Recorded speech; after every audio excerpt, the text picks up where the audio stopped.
Halo, lagi di mana? Pagi. Selamat pagi. Namanya siapa? Di mana, Kak?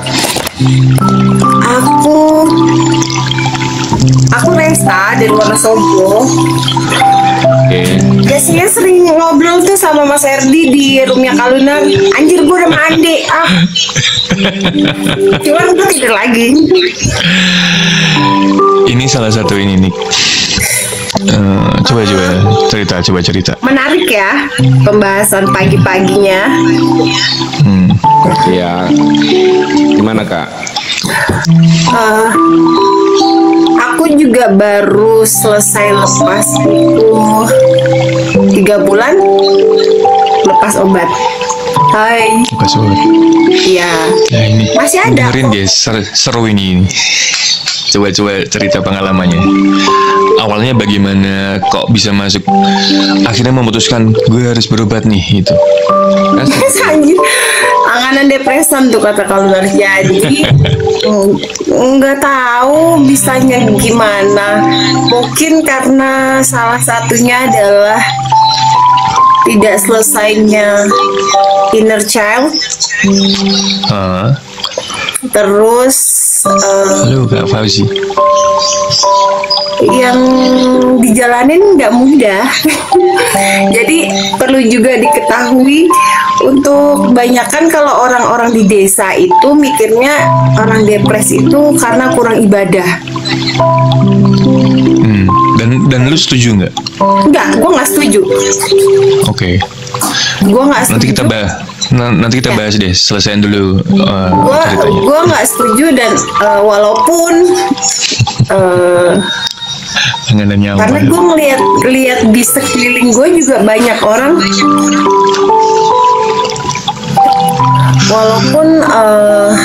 walaupun gue tahu lihat di sekeliling ada orang yang entah ya, mungkin gue tidak bisa mengejudge karena ibadahnya seseorang itu kan urusan dia sama Tuhannya. Terus untuk kedekatan konektivitasnya antara manusianya dengan Tuhannya kita kan juga nggak ngerti ya. Iya.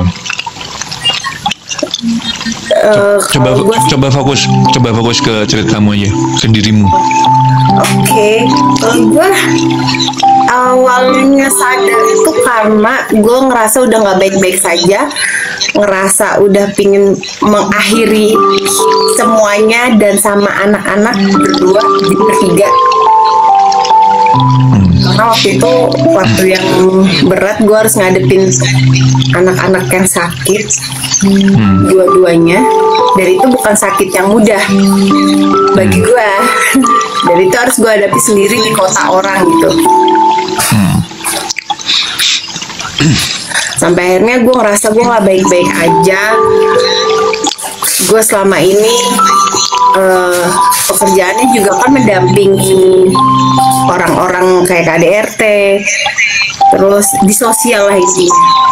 Jadi saat gue ngerasa gue nggak baik-baik aja, gue aware sendiri nih, gue ngerasa gue udah nggak oke. Beres nih. Iya, gue udah nggak beres, gue udah nggak bisa tidur berhari-hari. Padahal paginya gue harus kerja banting tulang, bukan banting tulang, maksudnya kerjaannya itu laju keluar kota kemana aja. Dan itu mobile, bener-bener gue Wonosobo, Magelang, Temanggung, Purworejo itu mobile setiap hari.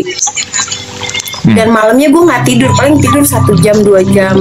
Besok paginya bangun lagi ngurusin anak, nganter ngedrop sekolah, dan itu terus sampai akhirnya mendampingi anak gue sendiri ke Sarjito, kayak gitu-gitulah, sampai gue ngerasa sendiri dan capek ya. Oke, yang mau gue tanyain, lu berarti ada fase dalam kondisi sadar ya? Maksudnya sadar tuh, gue berubah nih, kok gue menyimpang ya gitu? Ya. Lebih ke situ ya. Terus akhirnya memutuskan untuk ya udah gue berubah deh gitu. Lah, itu apa nih yang terjadi, percakapan kalian apa yang waktu ke dokter itu? Ke psikolog. Pertamanya itu kan seperti jalur BPJS ya pada umumnya. Iya. Karena kadang itu di fase ke-1. Karena mahal ya. Iya, enggak, selain itu kan di kantor gue dapet kayak gitu ya. Jadi kalau nggak dimanfaatkan kan buat gue juga sayang kan. Iya. Dan tidak semua fase ke-1 itu memudahkan jalan untuk kita dapet tindak lanjut ke vaskes berikutnya, apalagi masalah kait psikiater dan psikolog. Tuh, sampai akhirnya itu aja gue dapat rujukan berikutnya aja setelah 2 atau 3 kali gue pengajuan ke situ, karena gue ngerasa gue udah butuh obat nih, karena nggak bisa makan, nggak bisa tidur, itu BB merosot banget. Dan akhirnya dapet. Terus percakapan apa yang terjadi? Ditanyain, ya intinya apa yang dirasa, kamu kenapa kok bisa yakin kesini? Nah intinya gue cerita dengan segala persoalan, karena di situ juga psikolognya bilang kalau tatapanku pun udah banyak kosongnya gitu. Pasif ya. Psikolog dulu, ntar kalau udah kecurigaan ke sana psikiater. Akhirnya setelah 2 kali pertemuan sama psikiaternya, aku terdiagnosisnya itu anxiety disorder, dan itu harus ya gangguan kecemasan. Oke, Kak, sorry gue potong. Oke. Lo maaf ya, mungkin teman-teman juga bisa bantu jawab di bawah. Ada nggak sih hubungan anxiety itu sama GERD? Menurut kalian ada nggak? Karena hampir sama loh, GERD sama anxiety. Hampir sama nggak? Hampir sama nggak sih menurutmu?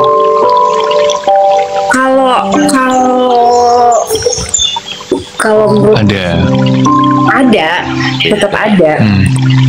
Beda. Itu ada yang bilang nggak beda, ada yang bilang sama. Panic attack sama enggak. Nah itu di dalam anxiety itu ada kecemasan, kegelisahan yang berlebihan. Jadi halusinasi jatuhnya. Ini gua mau mati nih gitu.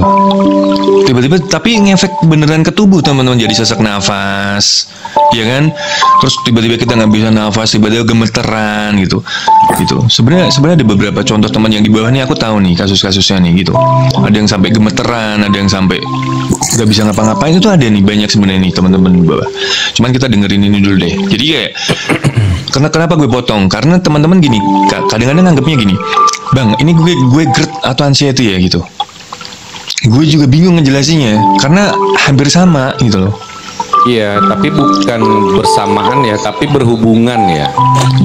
Iya. Memang sedikit hampir mirip ya itu. Benar. Kalau gue sih rasanya trauma. Dari anxiety jadi ke GERD. Bisa. Karena kan fisik menurun ya. Karena fisik menurun. Fisik menurun, pola tidur berantakan, pola hancur, endingnya jadi GERD. Iya. Ya, lanjut. Terus masih ada nih Bang stok. itu teman-teman yang butuh bisa DM dia biar dikirim obatnya. Percayalah, gue menghindari sekarang dan cari sesuatu yang bikin gue tenang, bikin gue bahagia, mengurangi obat, karena gue ngerasa banget hampir memori gue hilang, Bang. Iya. Sebenarnya bukan memori yang hilang, tingkat kesadaran yang menurun. Asli ngelek parah. Kalau kita sering konsumsi obat, teman-teman, apapun itu dalam jangka panjang pasti tingkat kesadaran akan turun.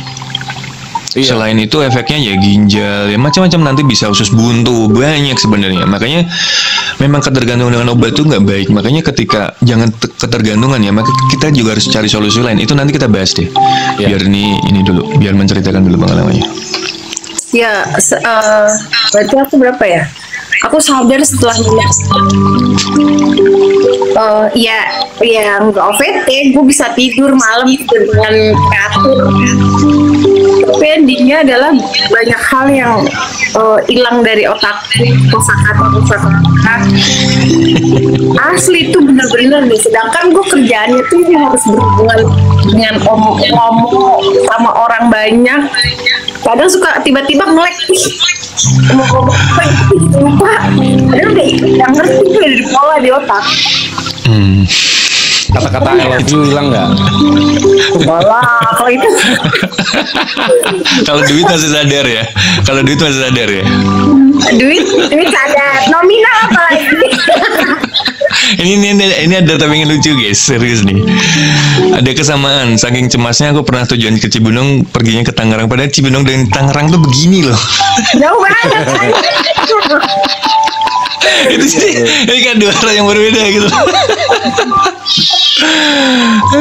Jadi ngomong kayak belepotan gitu ya jatuhnya ya? Iya, ngomong tuh mulutnya kayak belibet. Saat Iya. kita presentasi masa iya mau ngomong sama lagi presentasi itu kan nggak mungkin ya.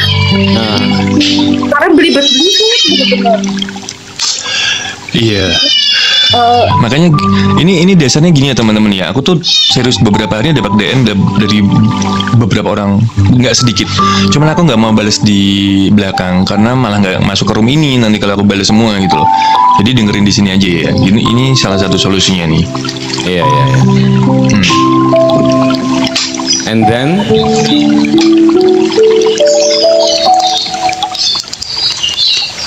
Terus bisa Masih gua menenangkan. nge-like Iya. ya. Like ya. Wah, mau dengerin loh. Nggak, ntar aja kamu selesaikan dulu loh. Nah, terus ya semakin kesini ya memang kalau satu sisi saya mendekatkan diri sama Tuhan juga itu penting banget, Wajib. wajib. Dan bener banget, gue belajar semakin mungkin sekacau-kacaunya gue, sesek-seknya gue menghindari yang makanan yang dilarang. Iya. Karena Betul. ya atau tidak itu akan ngebentuk jadi darah dan menjalar ke seluruh tubuh. Nah, makanya tadi Kak Luna pertanyaan kayak gitu. Kalau aku tidak maksudnya gini, tidak menjawab ya, maksud tidak menjawab. Lu harus makan apa nih enggak? Tapi hindari makanan yang bisa menurunkan tingkat kesadaran kita. Apapun itu, makanan dan minuman. Itu kalau untuk makanan semua bagus ya, apalagi yang alami gitu kan. Tapi yang harus dihindari jangan kan gitu ya. Kita makan sesuatu yang berlebihan, kayak anggur misalnya. Stres loh. Di samping menurunkan kesadaran juga nggak bagus. Sebenarnya sesuatu yang berlebihan itu memang nggak bagus teman-teman. Apapun itu. Terus sekarang posisi lo di fase mana Kak? Sekarang nih? Gue sekarang tinggal terakhir gue ke psikiater itu saat ditanya intinya gue harus ikhlaskan semua yang ada yang lo ngerasa memberatkan. Salah satunya adalah gue overdosis kopi nih bang. Gue sehari Overdosis kopi. Americano 6 gelas. Dengan gula nggak? Tidak. Oh ya wis. Anggur itu kawa-kawa ya Kak? Enggak. Kalau kawa-kawa itu fermentasi dari anggur. Gitu. Ya sama sebenarnya. Cuman itu udah ditambahin alkohol ya gitu. Wow. Terus? Namanya gue sudah ya intinya merelakan semua apa yang udah. Kalau lo udah ikhlas baru pasti berhenti. Jadi berdamai diri sih kalau begitu.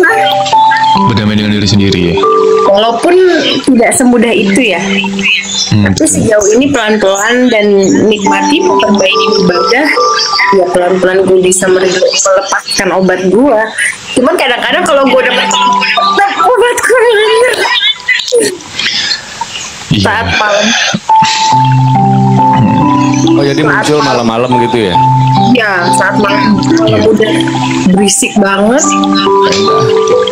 Ya mau nggak mau. Tapi aku saranin ya, untuk kopi itu bisa meredakan stres benar. Tapi kalau over itu malah memacu. Iya, Beb. Kalau over tuh kopi itu malah memacu, apalagi yang punya GERD. Aku cuma kuat 2 gelas sehari tanpa gula juga. Iya, kalau bisa jangan terlalu kebanyakan ya teman-teman. Pokoknya yang berlebihan emang nggak baik gitu. Selebihnya tuh kayak bener-bener bisa nyerang ini loh, nyerang mood kita, nyerang tingkat kesadaran jantung segala macam. Aduh, pusing deh kalau udah kelebihan gitu. Iya. Tapi sekarang rutin olahraga nggak? Gue olahraga naik turun. Naik turun apa tangga? Enggak, maksudnya kadang iya, kadang enggak, kadang iya, kadang enggak. Oh, tapi bener nggak? Ya tentunya selain ibadah ya gitu. Olahraga tuh bisa menyembuhkan atau mengurangi stres, depresi dan gangguan jiwa. Setuju ya? Setuju itu. Gue setuju karena memang kalau Lunar nggak usah ngedistract please. Kalau misalkan kita teratur ya memang percaya atau tidak itu pasti moodnya akan baik. Iya, musuh terbesar kita tuh males sebenarnya. Males bener, apalagi Wonosobo dingin sekali ya Bapak. Kemarin nggak ketemuan pas aku di sana. Iya. Sebenarnya tuh males baca, males cari informasi, males mendengarkan. Terus kita tuh kayak membentengi diri gitu ya teman-teman ya. Kayak gue nggak perlu nih informasi, gue nggak perlu pelajaran dari luar gitu. Itu bukan kayak gitu loh. Amin kayu, makasih kayu. Amin ya kayu, makasih kayu. Bener. Jadi intinya tuh kalau kita sedang mengalami masalah, problem, ya kita tuh harus langsung apa? Bukan harus ya, tapi kayak kita harus berpikir ini gue nggak bener nih, gue langsung bergerak gitu. Minimal tuh jalan-jalan teman-teman, jalan kaki ya. Minimal itu kalian jalan-jalan wis.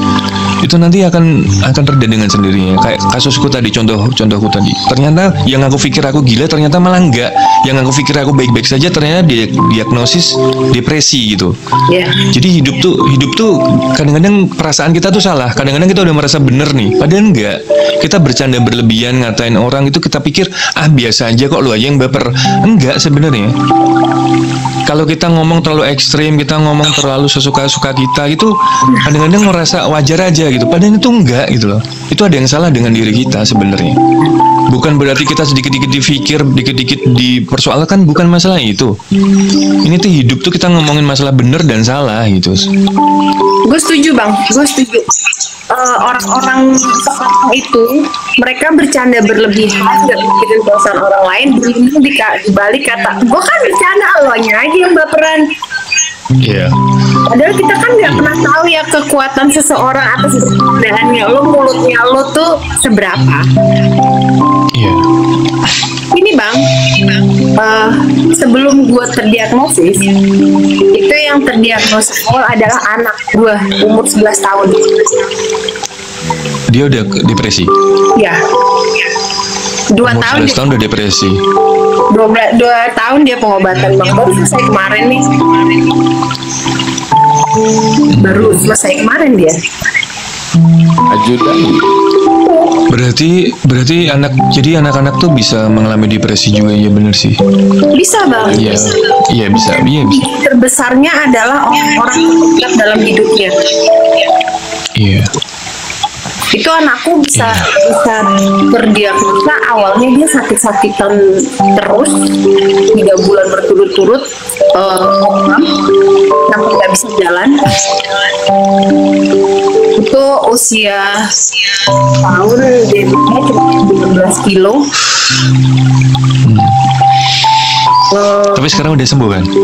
Sekarang sudah alhamdulillah berat badannya sudah di angka 35, 36, mau jalan 14 tahun. Baru selesai kemarin. Tapi Oke. dia terdiagnosa itu sistem kekebalan tubuhnya tidak sekuat Imunitasnya. anak-anak. Ya, imunitas. Imunitasnya udah. Kak, closing statementmu apa Kak? Untuk pesan-pesan teman-teman buat kita juga gitu. Maksudnya harus berbuat apa sih gitu ketika kita mengalami problem yang sekiranya kita tidak mampu ngatasin sendiri. Jadi gini, kita tuh sebenarnya sadar kalau kita punya masalah, tapi kadang-kadang bingung jalannya gimana sih gitu kan. Ini gue harus kemana dulu nih, jalannya gimana dulu gitu. Tapi kalau udah nemuin jalannya kayak gini tuh enak. Jadi ketika kita ada masalah langsung tek, kita ada masalah langsung tek gitu. Jadi kayak ngerti. Ya itu yang udah ngerti dan udah bisa. Tapi kalau yang belumnya bingung dan gue memaklumi, wajar gitu. Kalau sering nanya berulang-ulang tuh sebenarnya gue kadang-kadang memaklumi gitu. Tapi ya maaf ya teman-teman ya, itu kekurangan kita juga. Jadi nggak bisa nanggepin dalam artian dengan pertanyaan yang sama kita harus jawab terus, itu kita juga kadang-kadang capek gitu. Closing statement lo apa deh? Kalau menurut gue Waalaikumsalam, pertama, lo harus paham diri lo sendiri. Kalau lo baik-baik saja atau Waalaikumsalam, tidak, tapi yang paling paham kan diri kita sendiri ya. Iya. Iya. Terus jangan malu untuk bertanya. Terus yang kedua, yang ketiganya jangan pernah peduli orang mau ngomong apa tentang hidup lo. Belajar bodo amat. Syang. Iya, bodo amat tuh bukan berarti nggak respect lo ya. Iya.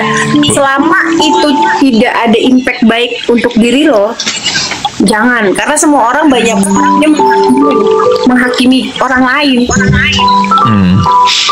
Kebanyakan kayak gitu. Dan kemarin gue adalah orang yang selalu oh iya gue memaklumi, gue menomorsatukan diri gue sendiri untuk orang lain, dan endingnya gue yang hancur. Kak Lili, kamu naik gak Bapak? Nanti kita tuntun kalau bingung. Lili habis kalau naiknya ganti-gantian ya teman-teman ya di room ini ya. Iya. Kan gua nih untuk sampai ke psikiater itu orang tahu sama sekali. Gak ada orang yang tahu. Nggak ada yang tahu, bahkan pasanganku aja nggak tahu sama sekali. Tahu-tahu setelah 4 bulan berjalan minum obat. Biasanya obat selalu ada di tasku, aku lupa taruhnya di meja. Dia baru tahu, dan dia menghakimi aku, lebay kayak gitu aja, kamunya aja yang oke, ya gue salah, oke, nggak apa-apa. Ya, jangan bergantung diri atas diri lo deh. Iya. Masa nggak baik-baik aja pergi cari pertolongan. Iya. Orang mau ngomong apa bodo amat, gak usah didengerin. Terus kalau ada orang yang butuh cerita, dengerin aja tanpa harus kita, kalau kita nggak bisa kasih solusi ya udah, karena butuh didengar tanpa perlu kita bahasa Jawanya apa yang itu.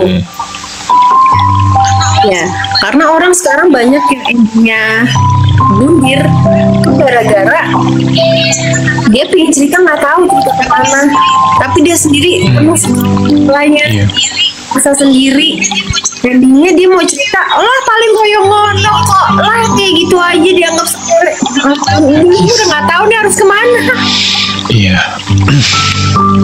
Oke. Banyak kan kayak gitu. Ntar giliran orangnya udah mengakhiri hidupnya, baru nggak pernah kasih ada masalah kemarin cerita dihakimin, ya Allah. Ada kaki. Banyak kan gitu. Ya oke lah. Tapi sekarang udah better ya, udah. Tapi ngerasa nggak Kak? Tapi maksudnya masih ngerasa nggak? Ini gue masih belum selesai nih gitu. Gue belum selesai, belum bisa lalu. Kalau misalkan ada sesuatu yang trigger lagi, itu pasti akan ada, tetap akan ada masalah. Iya Bu. Tetap akan ada terpancing untuk ini apaan sih, kayak nggak terima. Iya. Iya Kak Lili memang udah ngaku dia juga udah ngaku itu. Aku pun tadi juga udah ngaku kok.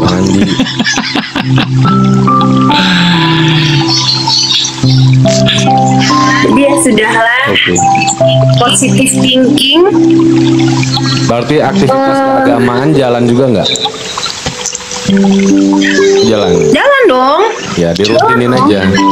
Karena bagi saat semua orang meninggalkan, Tuhan nggak akan meninggalkan seanjing Wow. apapun itu. Ya itu benar. Jadi memang gini Bib, mungkin banyak di antara kita tuh yang udah melakukan upaya itu sebenarnya itu. Tapi nggak ada salahnya kita juga nyoba jalan lain gitu loh. Yang mungkin secara logika kita lebih masuk gitu loh. Karena penjelasan orang yang udah ahli itu kan berbeda dengan penjelasan orang yang belum pernah belajar tentang masalah itu gitu kan. Jadi logikanya tuh masuk, oh dari sini nih masuknya, oh dari sini nih masalahnya, dari sini hal seperti itu masuk tuh bisa dijelaskan dengan logis gitu. Ya memang semua bisa dijelaskan dengan logis. Cuman memang gak ada salahnya kita mencoba dari banyak pintu gitu loh. Iya. Ya kadang ya gitu apa namanya, beberapa temenku juga ada yang rajin kajian gitu ya, mungkin rajin sholat, tapi beberapa bahasanya juga kadang aku kurang paham, nggak masuk gitu loh. Ini ngobrol sama yang lebih tua, lebih muda atau gimana tuh mereka kayak kaku gitu loh. Jadi kayak kita mau cerita akhirnya curhat sama temen yang gimana ya, yang ngerti paham agama gitu kan. Jadi malah makin stres gitu. Jadi kadang treatmentnya kurang beda. Treatmentnya gitu mak. Terus mohon maaf sebelumnya, kadang orang yang memang paham agama belum tentu dia menerapkan dalam kehidupannya sehari-hari. Dia paham nih, Iya.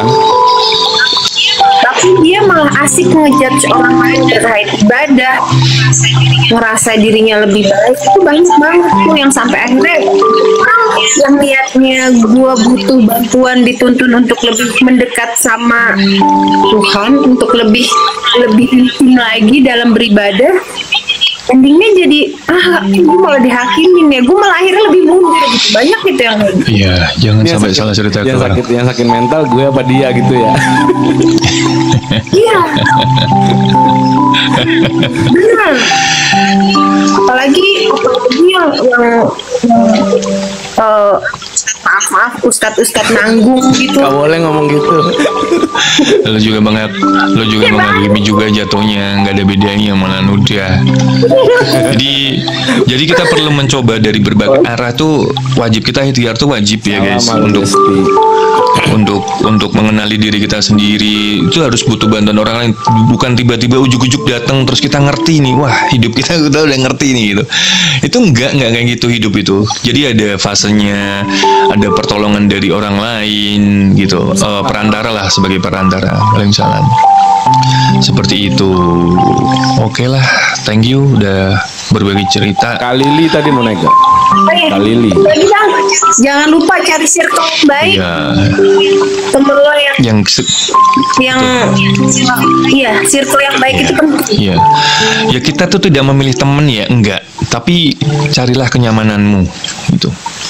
Semua manusia tuh dasarnya baik gitu. Cuman cocok-cocokan, kan balik lagi situ. Semua manusia tuh baik tapi kan jodoh-jodohan kan gitu ceritanya.